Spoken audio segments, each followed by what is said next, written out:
queridos irmãos e irmãs, sejam bem-vindos ao nosso programa Reflexões. Nós estamos aqui novamente com a doutora Luciane, fazendo a continuidade sobre esse tema tão importante que é os autismos, conforme a doutora me orientou e esclareceu. Vamos dar continuidade aos temas já expostos nos 2 primeiros programas, que vocês podem rever para terem assim uma visão completa do quadro, das informações e do conteúdo espetacular que a nossa querida amiga vem trazendo para nos esclarecer sobre o tema, sobre como atendermos a essa necessidade das nossas crianças e adultos também. Sim. E podemos dar continuidade então. Doutora Luciana, seja muito bem-vinda e fique à disposição do seu contato.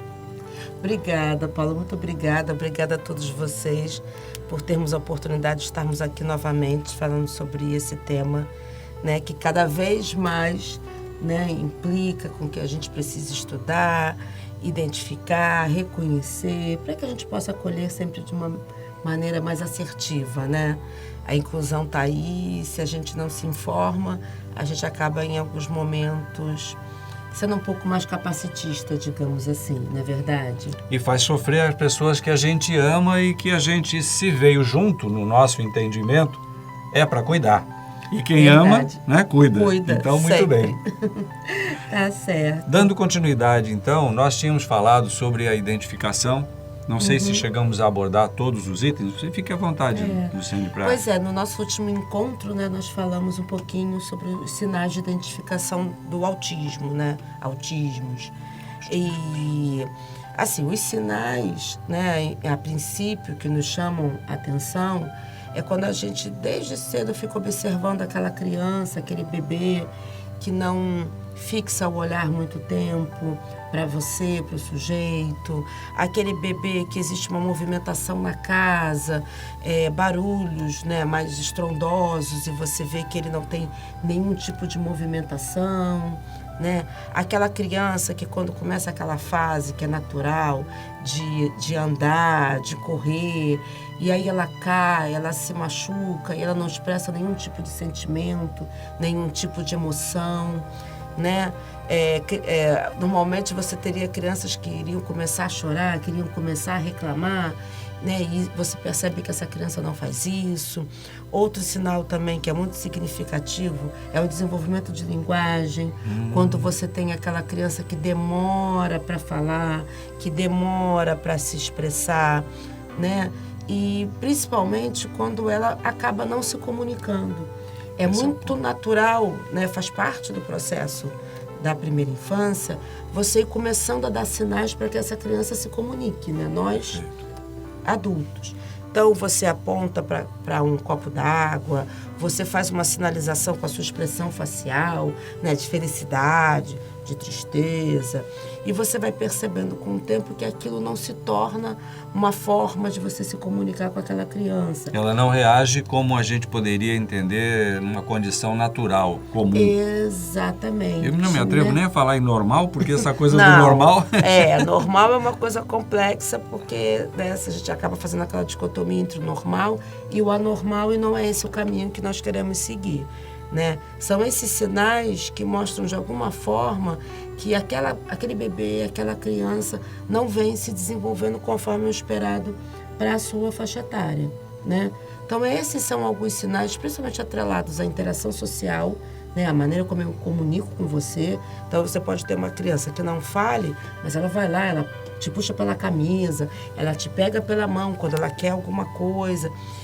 Você coloca um brinquedo no chão ou um objeto em determinado espaço e ela tem aquela curiosidade de chegar lá e pegar naquele objeto, pegar naquele brinquedo, e essa criança não faz isso. Ou quando você dá um brinquedo na mão dela, ela fica ali com aqueles movimentos repetitivos, girando, ou só ali manipulando sempre da mesma forma, né?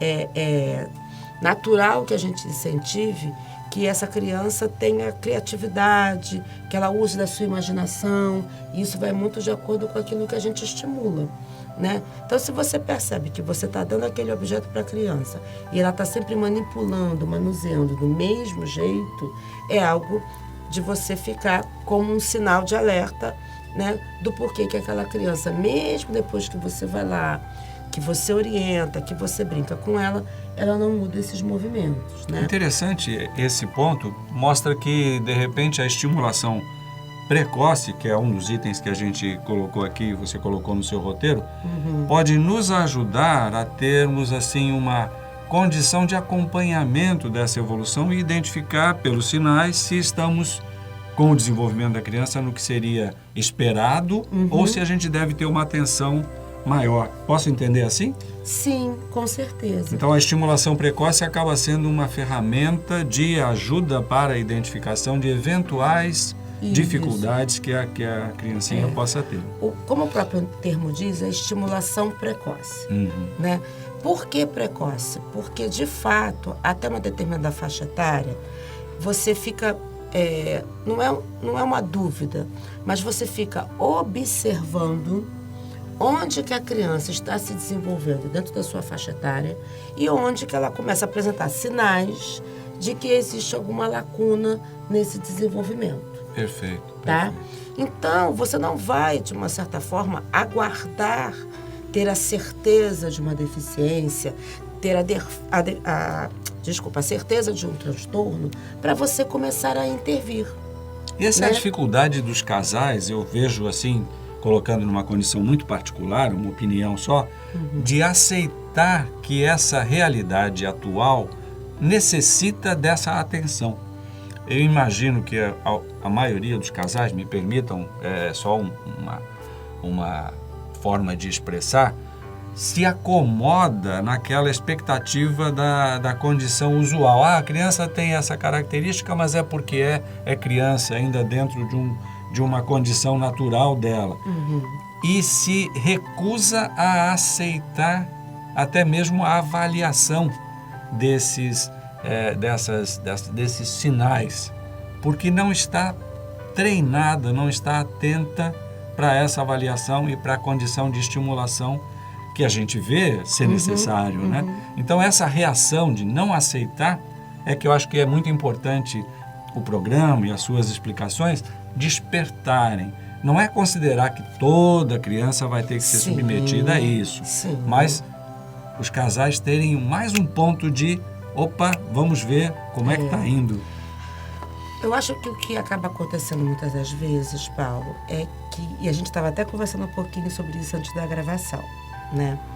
Infelizmente, a nossa sociedade hoje, ela entrou num ritmo, né, num ciclo de atividades, onde, infelizmente, estamos tendo pouco tempo para as nossas relações humanas, né? É uma pressa por termos recursos financeiros para pagarmos os nossos boletos, né? Cada vez mais implicados em uma quantidade muito grande de atividades, né? E isso acaba fazendo com que nós tenhamos, infelizmente, poucos espaços para que os adultos estejam com as crianças, com os bebês e com as crianças. Existe um processo de maternagem que vai para além de eu trocar uma fralda, de eu dar uma mamadeira, né? Existe um processo, né, dentro dessa maternagem, que é você estar com o outro, estimulando o outro, né? Essa estimulação, que num primeiro momento vem do próprio ambiente familiar, é algo que deveria acontecer com naturalidade. Eu trazer o meu filho, a minha filha, né, o meu neto, a minha neta, enfim, né, meu sobrinho, com quem quer que eu esteja, para uma proximidade, para eu até poder observar como ele vem se desenvolvendo. Perfeito. Eu dar ferramentas, eu dar instrumentos e observar. E aí, como é que eu faço isso? Quando eu brinco, quando eu converso, né, quando eu dou um mínimo de atenção. A gente poderia falar aqui desde situações mais sistemáticas, aí agora eu vou falar um pouquinho como profissional, como terapeuta de aprendizagem, né? Quando você cria um ambiente estimulador, propício, ou até situações mais simples, como ver uma televisão junto com seu filho. Participando. E esse programa, e olha o que o personagem fez agora. E olha olha a roupa daquela. no que você está ali costurando esse diálogo com esse sujeito, e aí você começa a perceber, poxa, eu estou falando e ele não me dá resposta. Entendi. Né? Eu estou falando da roupa vermelha e ele não consegue identificar a roupa vermelha. Né? Eu estou falando da menina, eu estou falando daquela situação, daquele cenário, daquele desenho, e ele está indo para um outro universo, digamos assim. Ele está, mas não está, como nós costumamos dizer. Ele está com aquela tela à frente dele na televisão, mas não necessariamente ele está conversando com você sobre o que está acontecendo ali naquela televisão. E aí você vai dando sinais de estimular. Ah, ele não está olhando, peraí, aí lá, você aponta. No que você aponta, você percebe se o olhar dele está seguindo para onde você está apontando. Então, esses detalhes, essas minúcias que deveriam acontecer naturalmente. E aí, quando você começa a perceber que, opa, você está dando estímulo e ele não está te dando a resposta, aí... Né? E aí vem os sinais, né, como nós falamos anteriormente, você pode estar buscando uma ajuda profissional. Não necessariamente, volto a dizer, porque você está buscando um diagnóstico, mas uma orientação profissional para que aquele terapeuta, né, possa te dar algumas dicas de como reverter aquela situação. Por isso, estimulação precoce. Perfeito. Eu estou estimulando. Eu estou, digamos assim, cutucando aquele sujeito para que ele venha se aproximar o máximo possível de um desenvolvimento humano, infantil humano, dentro da sua faixa etária. Quando a gente começa, então, a perceber que, dentro desse processo de estimulação, mesmo depois de você dar as ferramentas, mesmo depois de você se aproximar, mesmo depois de você criar um ambiente mais estruturado para que, então, esse desenvolvimento possa acontecer, e mesmo assim ele não está caminhando, mesmo assim as lacunas de comunicação, de interação, e aí quando a gente vai, né, aquele finalzinho da primeira infância, lá entre os 5, 6 até os 7 anos, você vê que alguns processos cognitivos de aprendizagem de fato não estão acontecendo. Aí você tem, então, a necessidade, né, para que a gente possa não ter rupturas maiores no futuro, mais dificuldades na adolescência, na vida adulta, né, de que, então, você tem uma equipe, né, uma equipe multidisciplinar, sim, que possa te ajudar nos vários aspectos. Porque quando o processo de linguagem se torna muito defasado, você vai precisar de um fonoaudiólogo para dar o apoio. Quando você tem atividades de vida diária, algumas regras, alguns mecanismos motores, inclusive, né, que estão muito desgastados, e aí você tem lacunas do autocuidado, da questão da higiene, da alimentação, aí você vai ter aí um misto entre a fonoaudiologia e a terapia ocupacional, né? Quando você vê que os processos de aprendizagem estão mais complexos, né?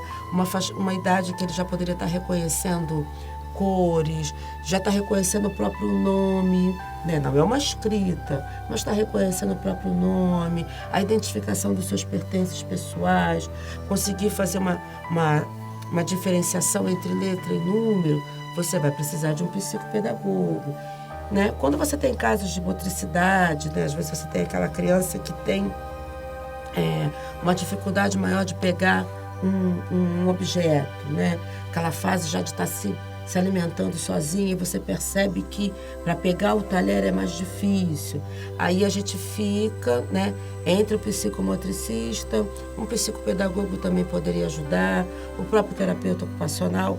Por que esses três? Porque aí você precisa entender se a dificuldade de pega desse talher, por exemplo, é porque é uma questão de coordenação motora, né? Ou se é uma questão sensorial. Olha. Porque aí você tem algumas crianças que acabam apresentando questões sensoriais, né? Então, às vezes, a questão não é a motricidade, não é a pega do talher, mas é a textura daquele talher. O material de que aquele talher é feito, né, causa nessa criança sensações que ela não sabe lidar, né? Então, essa questão, por exemplo, do processamento sensorial é algo também que a gente tem como estar observando aquelas crianças que estão sempre na ponta do pé. Eu vejo isso. Né? Que você leva aquela criança à praia e você percebe que ela está ali incomodada muitas das vezes porque é a sensação do contato com a areia que não lhe faz bem. Né? Você já tem outras crianças, outros sujeitos, que a questão sensorial é auditiva.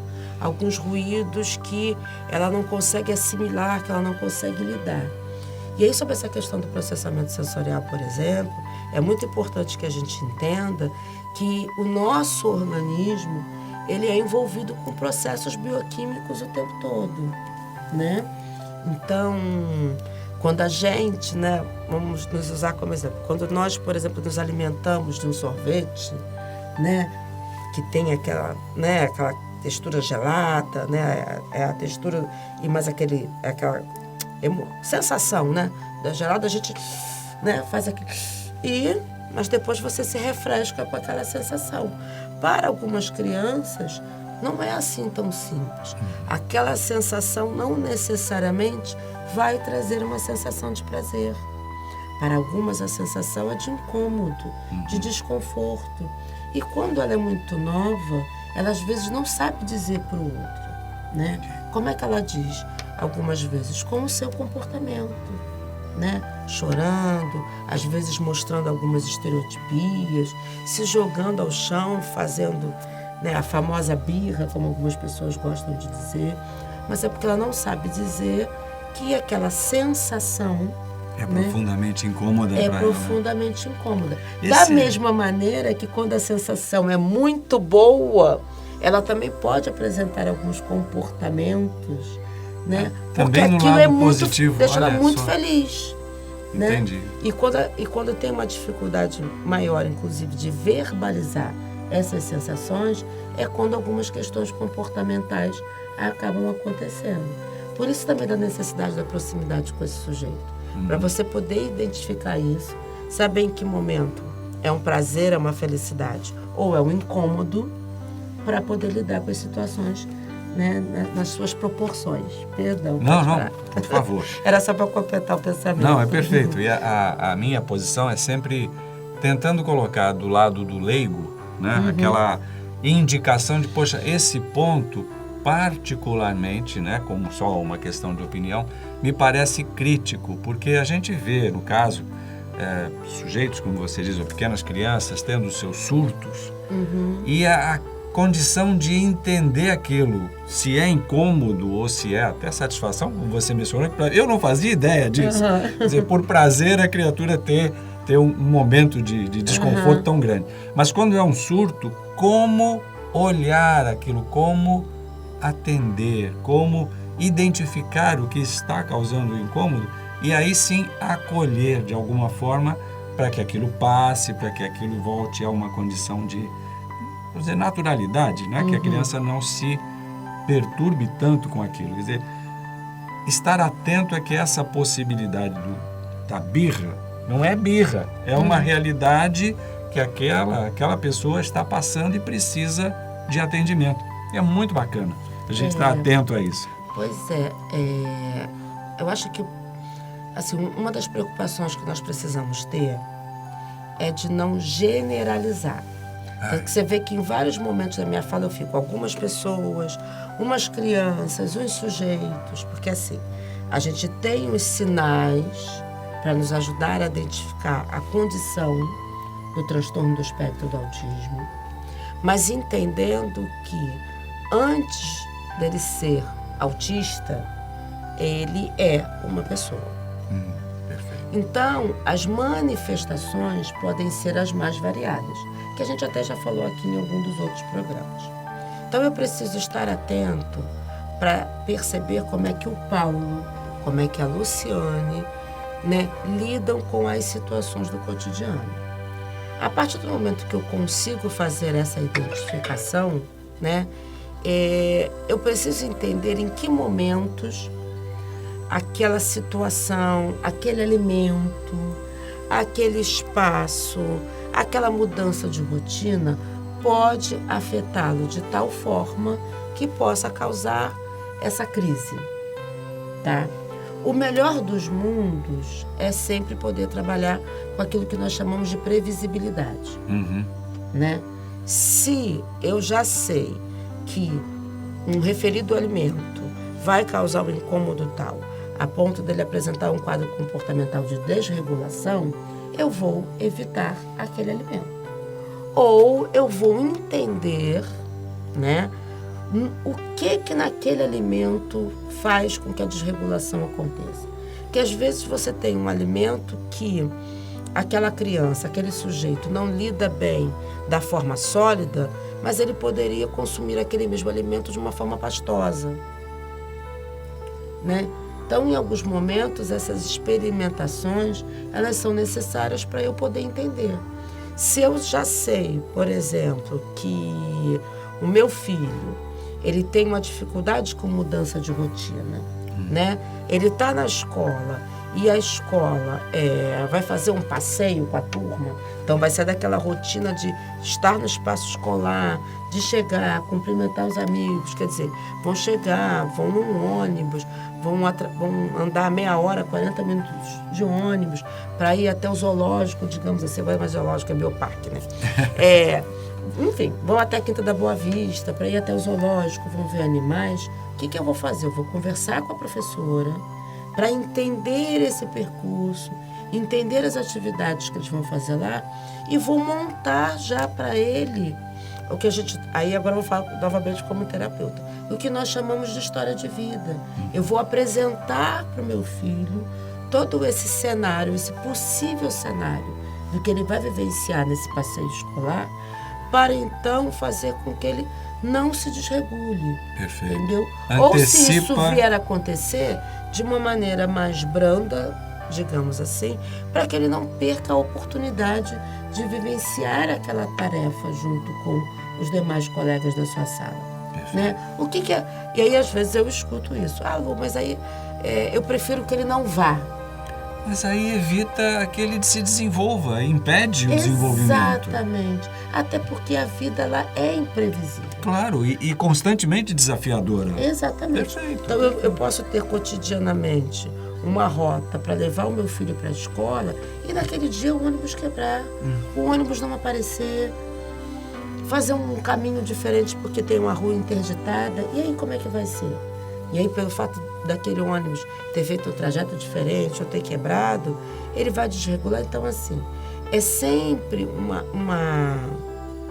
um equilíbrio, uma tomada de decisão daquilo que você vai proporcionar para aquele sujeito a partir das características pessoais que ele tem. Então, o melhor dos mundos é sempre ter uma certa previsibilidade. Aí eu vou dizer como profissional, eu acho que não dá sempre para evitar os acontecimentos. Claro. Porque, como eu disse, a vida é imprevisível. Mas se eu puder me cercar de possibilidades para ajudar esse sujeito, é o melhor dos mundos. Isso nos leva à continuação dos temas no roteiro, que eu estou aqui me lembrando, que é como tratar a parte da educação que inclua essa preocupação.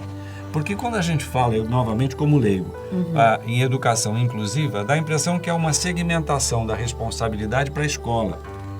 Mas não é só isso, pelo que você tem colocado aqui. Não. É muito mais uma coparticipação plena, ativa e dedicada da família, dos familiares, com a escola também.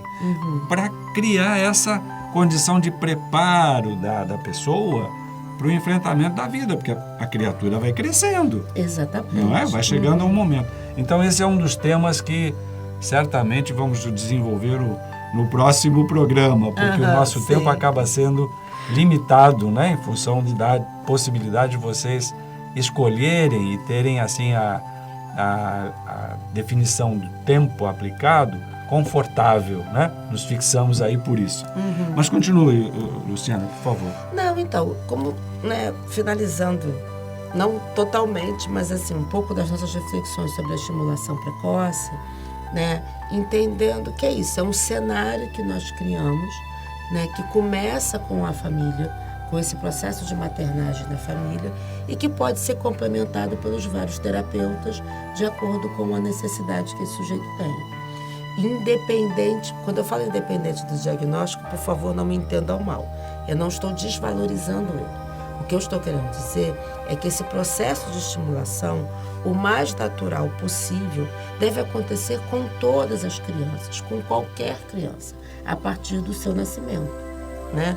E que às vezes até alguns responsáveis, alguns familiares, não se dão conta do quanto que já estão fazendo isso. Aí me permita levantar um ponto que é sempre muito crítico. Nós, e aí eu estou me referindo a familiares, pais e mães, na pressão, como você situou bem, das ocorrências do dia a dia, pega uma coisa dessas e entrega para a criança para que ela não dê trabalho.